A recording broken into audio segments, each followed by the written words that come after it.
आज का हमारा टॉपिक है derivation of potential energy. Potential energy का फॉर्मूला है W is equal to minus G M small M capital M upon R. Maximum आप question solve करते हैं उसमें आता है potential energy equal to mgh, ये फॉर्मूला आता है ना, ये भी हम स्टडी करेंगे। लेकिन पोटेंशियल एनर्जी का मेन फॉर्मूला ये है, ये होता है चेंज इन पोटेंशियल एनर्जी का फॉर्मूला, ये भी मैं आपको समझाऊंगी। लेकिन इस टॉपिक में हम इसको कवर करेंगे। पोटेंशियल एनर्जी का formula minus G small M into capital M upon R. ये कैसे आया? इसी फॉर्मूला को हमने यूज़ किया था स्केप वेलोसिटी वाले चैप्टर में। स्केप वेलोसिटी वाले चैप्टर में हमने kinetic energy plus potential energy equal to 0 लिया था। वहाँ पे पोटेंशियल एनर्जी का ये फॉर्मूला यूज़ किया था ना। वो चैप्टर खोल के एक बार आप देख लीजिएगा। तो चलिए इसको डराइव करते हैं। तो इसको डराइव करने के पहले एक मोस्ट इम्पॉर्टेंट पॉइंट मैं आपको बताती हूँ। जो टोटल एनर्जी होता है यूनिवर्स में, जो टोटल एनर्जी है ना, वो हमेशा कांस्टेंट रहता है। आप टोटल एनर्जी, आप यहाँ जाएं, अर्थ पे जाएं, मार्स मून पे जाएं, जुपिटर पे जाएं, किसी भी ग्रह पे चले जाएं, किसी भी प्लैनेट पे चले जाएं, कहीं भी दूर चले जाएं, टोटल एनर्जी आपका हर जगह उतना ही रहेगा। Law of conservation of energy होता है ना, एनर्जी का नियम, जिसमें क्या है ऊर्जा का नियम में कि जो एनर्जी फाइनल है वही एनर्जी इनिशियल है, दोनों इक्वल होगा, वेस्ट नहीं होता, कहीं पे वेस्ट नहीं होता, एनर्जी कहीं पे भी वेस्ट नहीं होता। टोटल एनर्जी होता है kinetic energy plus potential energy, ये होता है ना total energy. Kinetic energy plus potential energy, ये हमारा टोटल एनर्जी होता है। ठीक है, तो हमको निकालना है पोटेंशियल एनर्जी, काइनेटिक एनर्जी नहीं निकालना है। तो इस केस में पोटेंशियल एनर्जी निकालने के लिए हम काइनेटिक एनर्जी को 0 कर देंगे। कैसे 0 करेंगे? तो इसको 0 करने के लिए काइनेटिक एनर्जी, इसको 0 करने के लिए आपको एक्सेलरेशन 0 करना पड़ेगा। एक्सेलरेशन को 0 करने के लिए वेलोसिटी 0 करना पड़ेगा। काइनेटिक एनर्जी का फॉर्मूला mv² होता है ना, हाफ mv²। आप वेलोसिटी को 0 कर दीजिए तो काइनेटिक एनर्जी 0 हो जाएगा ना। और हमें टोटल एनर्जी ये 0 हो जाएगा तो total energy equal to potential energy हो जाएगा। तो हमें यहाँ से पोटेंशियल एनर्जी का फॉर्मूला मिल जाएगा। तो चलिए हम इसको डराइव करते हैं। ठीक है, पूरे ब्रह्मांड में कोई भी ऑब्जेक्ट है, कोई भी वस्तु है ब्रह्मांड में, जब तक उस वस्तु पे कोई भी एक्सटर्नल फोर्स नहीं लगता है तब तक उसका total energy kinetic energy plus potential energy के बराबर होता है।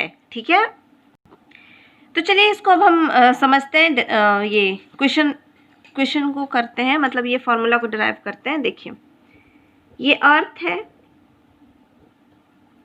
ये पृथ्वी है हमारी। ठीक है, यहाँ से इन्फिनिटी दूर पे कोई एक ऑब्जेक्ट है, ये ऑब्जेक्ट है, ये कहाँ है? इन्फिनिटी पे है। इन्फिनिटी मतलब बहुत दूर है, बहुत दूर, बहुत ज़्यादा दूर है। और इस ऑब्जेक्ट का मास स्मॉल m है, इसका मास स्मॉल m है, और ये अर्थ का मास कैपिटल M है। ठीक है, और ये ऑब्जेक्ट इन्फिनिटी पे है, मतलब इस ऑब्जेक्ट पे कोई फोर्स नहीं लग रहा, कोई भी फोर्स नहीं लग रहा है। इन्फिनिटी पे है तो इस पर कोई फोर्स नहीं लग रहा है। और ये ऑब्जेक्ट रेस्ट पे है। कैसे है? रेस्ट है, रुका हुआ है। ये ऑब्जेक्ट रुका हुआ है और इस पे कोई फोर्स नहीं लग रहा है, ये इन्फिनिटी पे है। और इन्फिनिटी पे होने की वजह से इस पे कोई फोर्स नहीं लग रहा है, इसलिए इसका काइनेटिक एनर्जी भी 0 होगा और पोटेंशियल एनर्जी भी 0 होगा। ठीक है, जब कोई भी ऑब्जेक्ट इन्फिनिटी पे होता है ना, तो उसका काइनेटिक एनर्जी भी 0 होता है और पोटेंशियल एनर्जी भी 0 होता है। जब वो पृथ्वी के पास आएगा तो उस पर फोर्स लगेगा। कैसा फोर्स लगेगा? ग्रेविटेशनल फोर्स, गुरुत्वाकर्षण बल लगेगा, तो उसमें काइनेटिक एनर्जी भी आ जाएगा और पोटेंशियल एनर्जी भी आ जाएगा। ठीक है, अभी ये ऑब्जेक्ट इन्फिनिटी पे है तो इस पे ना ही काइनेटिक एनर्जी है और ना ही इसमें पोटेंशियल एनर्जी है, इस पे कोई फोर्स नहीं लग रहा है। यहाँ से इस ऑब्जेक्ट तक के डिस्टेंस को हम x मान लेते हैं। अर्थ से लेकर इस ऑब्जेक्ट तक का डिस्टेंस x मान लिया हमने। आपको पता है F force is equal to capital G small M, ये दो यहाँ पे अर्थ है, यहाँ पे एक ऑब्जेक्ट है। दो ऑब्जेक्ट को जब किसी डिस्टेंस पे रखा जाता है तो उसके बीच ग्रेविटेशनल फोर्स जो होता है, गुरुत्वाकर्षण बल इन दोनों के बीच में जो लग रहा है, इस फोर्स का क्या फॉर्मूला होता है? ग्रेविटेशन चैप्टर में हमने पढ़ा था, कैपिटल जी जो कांस्टेंट है, यूनिवर्सल ग्रेविटेशनल कांस्टेंट, इसका मास मल्टीप्लाई बाय इसका मास स्मॉल एम है, इसका मास कैपिटल एम है, अपॉन दोनों के बीच का डिस्टेंस, दोनों के बीच के डिस्टेंस x है उसका स्क्वायर। ये आपका फोर्स हुआ, ग्रेविटेशन फोर्स हुआ इन दोनों के बीच में जो लग रहा है। आप यहाँ से एक चीज़ देखिए, यहाँ पे हमने x की वैल्यू रखा है ना, बेसिकली फॉर्मूला क्या था? F is equal to G m1 m2 upon R square, ये था ना ग्रेविटेशन फोर्स का फॉर्मूला। r जो होता था दोनों के बीच का डिस्टेंस होता था। आप डिस्टेंस कितना भी ज़्यादा बढ़ा दीजिए, यहाँ पे आपने डिस्टेंस इन्फिनिटी लिया है ना, आप इस डिस्टेंस को कितना भी ज़्यादा बढ़ा दीजिए, चलिए r की जगह पे इन्फिनिटी रख देते हैं, तो f is equal to G m1 m2 upon infinity.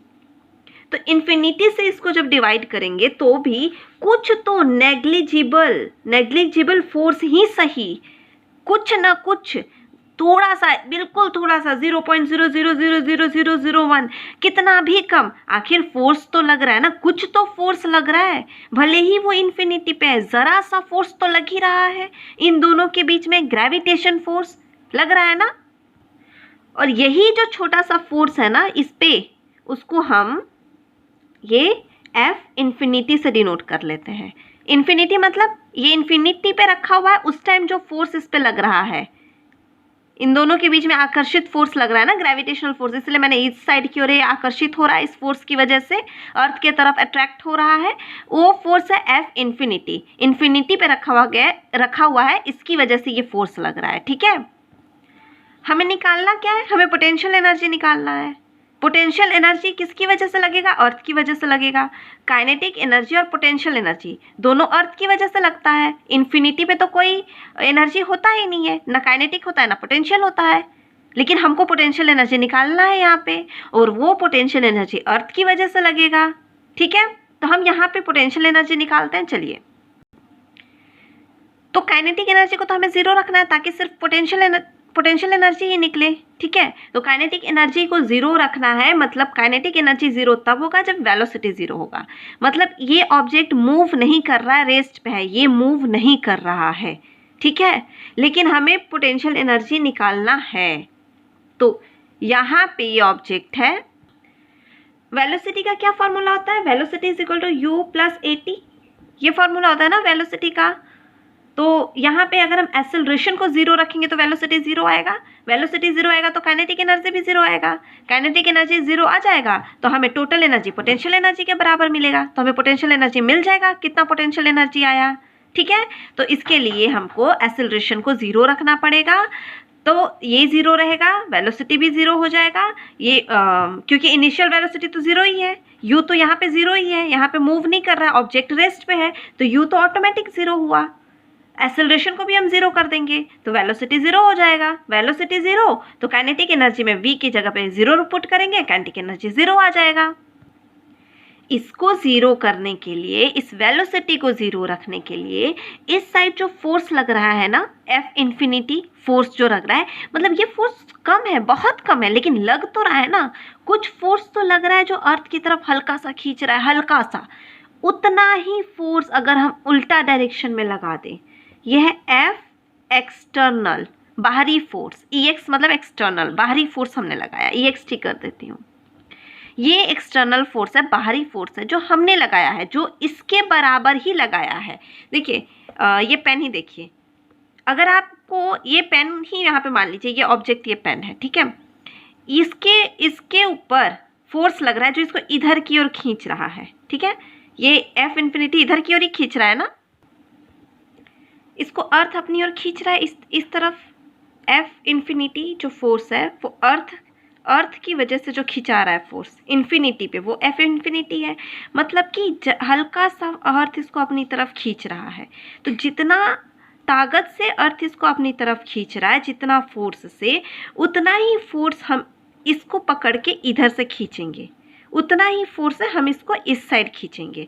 वही फोर्स है F एक्सटर्नल, हमने बाहर से फोर्स दिया, F इन्फिनिटी के बराबर ही अपोजिट डायरेक्शन में हमने बाहर से फोर्स दिया ताकि ये हिले ना अपनी जगह से, इसका वेलोसिटी ज़ीरो रहे, इसका एक्सेलरेशन ज़ीरो रहे।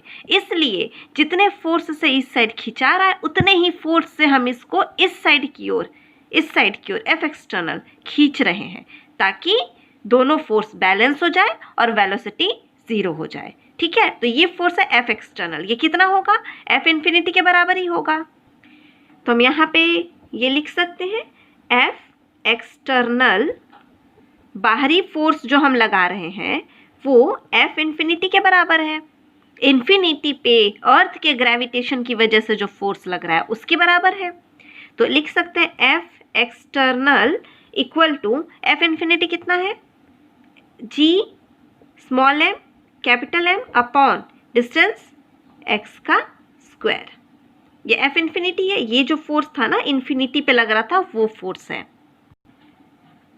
अब यहाँ से हम इसको धीरे धीरे अर्थ की तरफ ले जा रहे हैं। ठीक है, बहुत धीरे धीरे हल्का सा मूव करा रहे हैं, एकदम ज़रा सा मूव करा रहे हैं, ज़रा सा मूव करा रहे हैं, इतना मूव करा रहे हैं कि हमारा v नेग्लिजिबल रहे। ये नेग्लिजिबल रहेगा तो अपना काइनेटिक एनर्जी भी ज़ीरो रहेगा। बहुत धीरे मूव करा रहे हैं, इतना धीरे कि दिख भी नहीं रहा है कि ये इस तरफ मूव हो रहा है, लेकिन ये धीरे धीरे धीरे धीरे अर्थ के पास आएगा। अर्थ के पास आएगा तो ये एक्स डिस्टेंस भी धीरे धीरे धीरे धीरे कम होता चला जाएगा। तो ये कितना मूव हुआ? एकदम ज़रा सा मूव हुआ, बहुत थोड़ा सा मूव हुआ। इसको हम dx, छोटा सा डिस्टेंस dx मान लेते हैं। ठीक है, ज़रा सा मूव हुआ dx, फिर ज़रा सा मूव हुआ dx, फिर ज़रा सा मूव हुआ dx, मतलब x का एक बहुत छोटा सा पार्ट मूव हो रहा है, जिसकी वजह से मतलब इतना कम मूव हो रहा है कि वेलोसिटी नेग्लिजिबल है, ना के बराबर है। ठीक है, तो हमारा डिस्टेंस हम dx मान लेते हैं। यहाँ पे dx, फिर dx, फिर dx, थोड़ा थोड़ा मूव हो रहा है। तो ये जो छोटा सा डिस्प्लेसमेंट हुआ, छोटा सा डिस्प्लेसमेंट, थोड़ा सा खिसका, इसकी वजह से जो वर्क डन हुआ, वर्क डन का फॉर्मूला क्या होता है? Work done W is equal to क्या होता है? Force into displacement, force into displacement. तो W इक्वल टू फोर्स और डिस्प्लेसमेंट कितना हुआ? dx, यही हुआ ना, F इंटू dx, छोटा सा।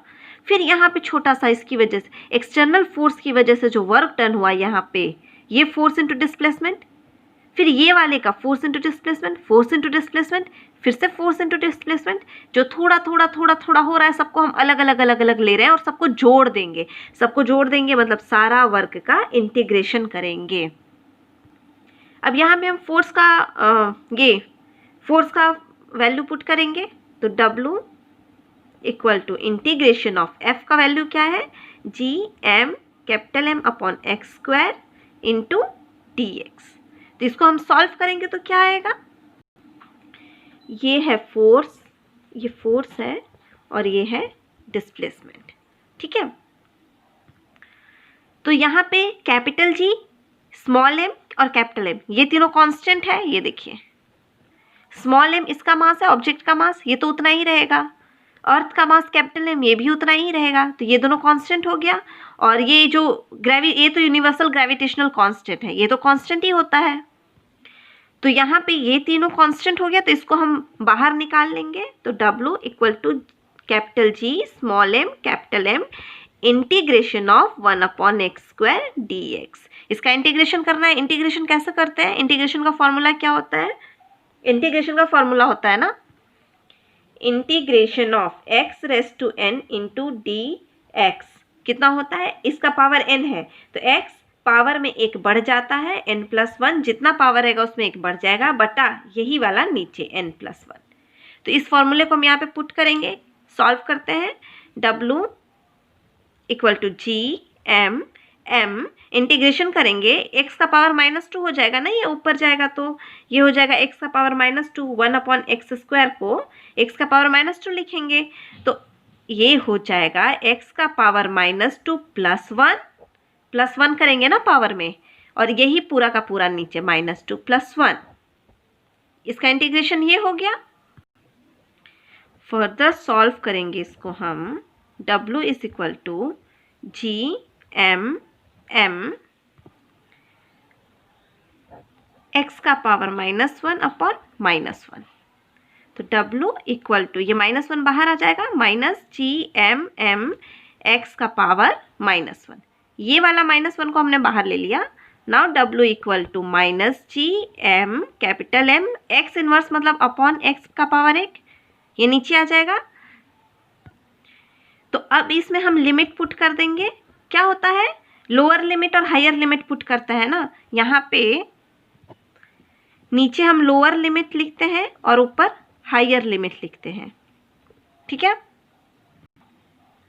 तो लोअर लिमिट क्या है और हायर लिमिट हमारा क्या है, हमारा ये देखिए ऑब्जेक्ट पहले से इन्फिनिटी पे था और उसको पहुंचना अर्थ के पास है। अर्थ के पास तक पहुंचना है मतलब यहाँ पे अर्थ का जो रेडियस है RE, यहाँ तक पहुंचना है।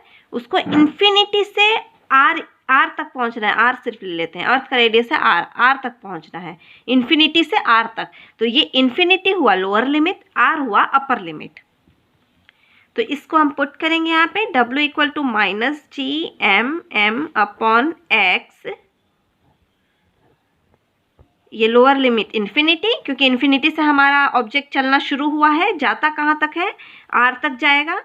अब इसको यहाँ पे पुट करेंगे, ये तो कांस्टेंट है ना, तो x की जगह पे इन दोनों को पुट करेंगे। तो W equal to -G small m capital M 1 upon x है ना, तो पहले अपर लिमिट और upper limit minus lower limit. Upper limit क्या है R, 1 upon R, 1 upon x है ना, ये यहाँ पे 1 अपॉन R, x की जगह पे R माइनस 1 अपॉन इन्फिनिटी।